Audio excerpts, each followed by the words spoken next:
As the sun rises over the city of Lisbon, those on the other side of the world are settling in for the night. But in the world of threat hunting, the world doesn't sleep. So what if you can have somebody on the clock looking for threats while your team sleeps? Or finding solutions to the problems that you're yet to face? Like time travel, what if you could benefit from experiences found in one part of the world, so they can be addressed before you even wake up? That's what I'm going to dive into in this particular episode. I'm going to speak to the threat hunters on how 24/7 security operations centers help keep clients one step ahead.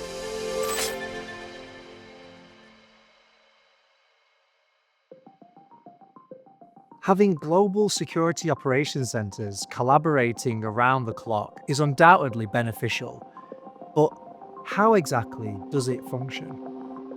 If we spot something that's happening in America, for example, we then are able to check other systems, other customers in other regions. We're kind of getting ahead of the curve, and that's really the objective, is to try and keep ahead of the threat actors. Unlike 20 years ago, where companies shut down at certain times, it is now a 24/7 operation. More companies are international and on the web.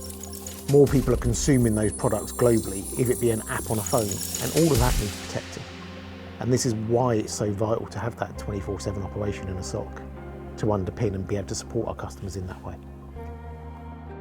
Vulnerabilities can emerge from various sources, particularly within software and the supply chain. Recent research revealed that 62% of participating organizations had recently experienced a supply chain incident, underscoring the need for continuous vigilance in this area. When you look at the modern IT framework, some of it is built on using other people's code, so what we call the software bomb. Now, if one of those simple things, like let's say it's a web server component, and that has a vulnerability in it, like we had with Log4j, then that affects any product what's been built upon it. Therefore, any of our customers what are utilising a product, what was built on that piece of code, can be affected. True intel is actually needed to go, not only have I got the signs and the indicators of it, but am I affected by it? I wanted to explore an example where the team had proactively addressed a problem occurring in one part of the world, resulting in benefits for organizations on the other side. We had a very good one which started in Australia, so they started investigating, they gathered all the information. The rest of the world was still sleeping and unaware of what was going on. It affected a lot of on-premise mail systems, and it was being actively exploited. There was a true risk there to everyone, and we needed to sort of detect it and patch. While we're already working on detecting and helping the customers identify risks, you're waiting on that vendor to release the security patches. So we need someone working with that as a partner to make sure that we've got the solution to our customers.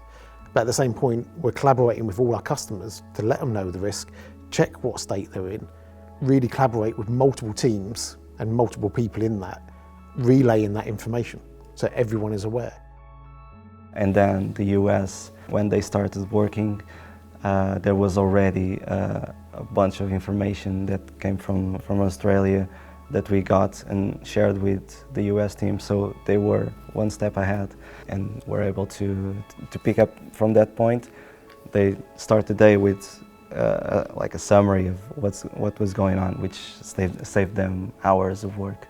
It basically speeds up the way that the other side can work, because they already have a heads up, they already have a baseline to start, and they will continue on that, which saves them a huge amount of time. This is really where that 24/7 operation comes to its strength, because we've got the questions what will come from here. We can already put those into, for example, an email and build that list. When it's coming to the customer, they're not like going, oh, how do I feel about this? It's like anything when you're reading, you can see other people's questions and it helps you form a view. But at the same point, we can give you that guidance going, these are your steps. Step 1, we're looking for this. Step 2, is your software on this version? Step 3, we need to do this. If you found an indicator from that first bit, this is then the path we recommend, and make sure that those engineers are available.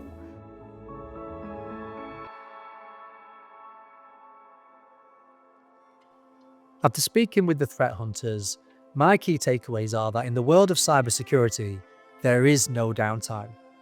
Attackers and defenders are operating 24/7 globally, almost waiting for the other side to take a break or to let down their guard.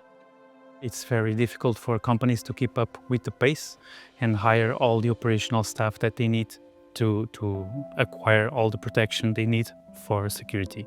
So having a SOC service is a way of externalizing the operations and have someone specialized handle those tools and handle those types of threats by someone who does it every day, 24/7. It's about how you approach it. How do we make you more resilient? How do you respond to it in that worst case scenario? Some companies will focus and try and encourage based on fear of, oh, you need this to do that, as we're working with you from a whole business level for all your needs. The expectation now is that a breach is inevitable, whether it's your organization, a third party, or a vulnerability discovered by technology partners. The modern approach involves preparing for these scenarios by implementing plans to reduce the likelihood of these breaches, but at the same time, having strategies in place to contain them swiftly when they occur.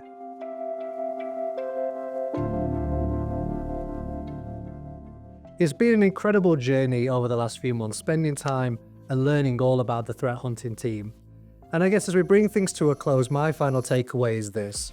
It really is the relationship between the human threat hunting team and the most advanced technology that's available that together is going to give those organizations, our customers, the best chance of increasing the odds in their favor against the increasing threat actors out there.